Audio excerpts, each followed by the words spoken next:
Биылғы жыл жастар жылы болып жариялануына орай өңірдегі жастарды қолдау, ынталандыру, шығармашылықтарын насихаттау мақсатында біршама шаралар атқарылуда.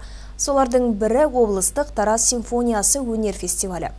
Өңірден шыққан ақындар мен композиторлардың шығармашылығын насихаттаумен қатар, классика, джаз, романс жанрларын өлкемізді белсенді түрде дамытуға арналған шара шығармашыл өнерпаздардың қарым-қабілетін арттырып, талантты жастарды анықтау мақсатында шалғайда жатқан ауылдардан басталған еді.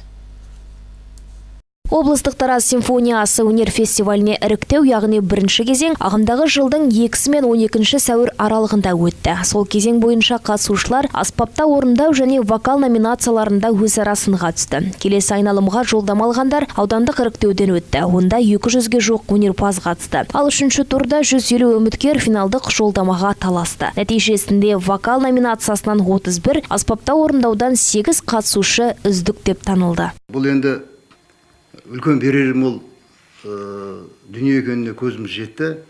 Биылғы жылы оқуға біздің осы үміткерлердің ішінен 4 үміткеріміз грантпен оқуға түсті. Бұл деген енді үлкен жетістік. Өйткені шын мәнінде қазір біз сондай бағытта ғана жұмыс жүргізбесек, біз енді одан арғай бұл саланы дамыта алмаймыз.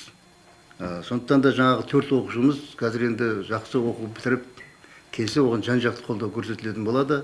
Келесі жылда бұл жалғасын табады.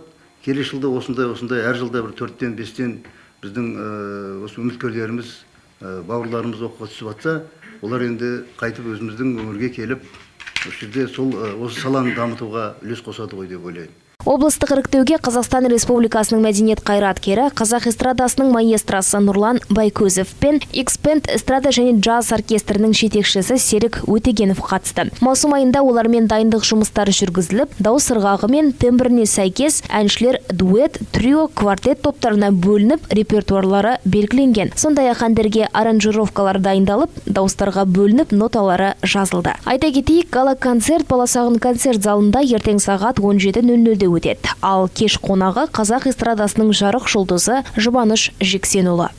Перизат Қуатқызы, Азат Байтемір, 7-7 Ньюс.